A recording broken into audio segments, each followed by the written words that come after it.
RSS এর পত্রিকা, সেখানে সিবিআই এর সমালোচনা করা হয়েছে। আরজি কর কাণ্ডে সিবিআই এর ভূমিকার সমালোচনা করা হয়েছে। আরএসএস এর মুখপাত্র এবং সিবিআই এর ভূমিকার সমালোচনা করে রাজ্যের প্রধান বিরোধী দলের ভূমিকার প্রসঙ্গ উল্লেখ করা হয়েছে। বিজেপিকে আন্দোলনে ভূমিকা নিতে হবে উল্লেখ আরএসএস এর পত্রিকা স্বস্তিকাতে।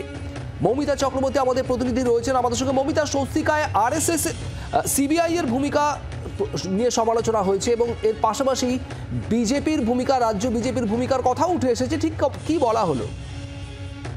বলা হচ্ছে আরএসএস এর মুখপাত্র স্বস্তিকার একটি আর্টিকেলে, যেখানে বলা হয়েছে যে সিবিআই এই মুহূর্তে যে কোনো বড় কেসের সলিউশনের জন্য একমাত্র পথ। কিন্তু সেই সিবিআই এর যে ভূমিকা, সেই ভূমিকা নিয়ে প্রশ্ন তুলে তারা লিখছেন যে এক্ষেত্রে তাদের দুর্বলতা তাদেরকেই নিতে হবে, সেটা তাদের নিজস্ব দুর্বলতা, এবং এক্ষেত্রে বিচার বিভাগ বা কেন্দ্রীয় সরকারেরও কিন্তু দায় তারা এড়াতে পারেন না। অন্যদিকে এক্ষেত্রে রাজ্য সরকারের ভূমিকা প্রসঙ্গ উল্লেখ করার পাশাপাশি সেক্ষেত্রে যে জন আন্দোলন, অর্থাৎ আরজি কর আন্দোলন যেভাবে গড়ে উঠেছিল, সেই আন্দোলনে প্রধান বিরোধী দল বিজেপিকে ভূমিকা নিতে হবে।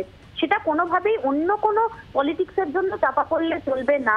এবং এখানে নির্দিষ্ট করে উল্লেখ করা হয়েছে যে লক্ষ্মীর ভান্ডার সহ বিভিন্ন প্রকল্প যেমন রাজ্য সরকার পাল্টে একটা ন্যারেটিভ তৈরি করেছেন, সেই ন্যারেটিভের চাপে যেন বিজেপি তাদের যে প্রধান বিরোধী দল হিসেবে তাদের যে ভূমিকা, তাদের যে আন্দোলন, সেই আন্দোলনের পথ থেকে সরে না দেয়।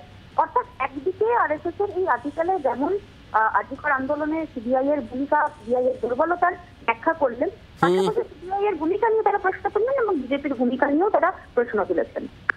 এবং স্বস্তিকাতে এই লেখার পর রাজ্য বিজেপির তরফে কি প্রতিক্রিয়া থেকে আমাদের অবশ্যই নজর থাকবে। মৌমিতা, ধন্যবাদ। আপনাদের আরও একবার জানাবো, আরএসএস পত্রিকায় সিবিআই এর সমালোচনা করা হয়েছে।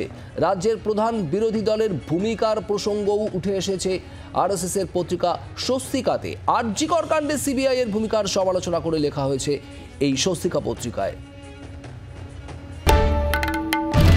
বাংলার আওয়াজ, বাঙালির আবেগ, জি 24 ঘন্টা।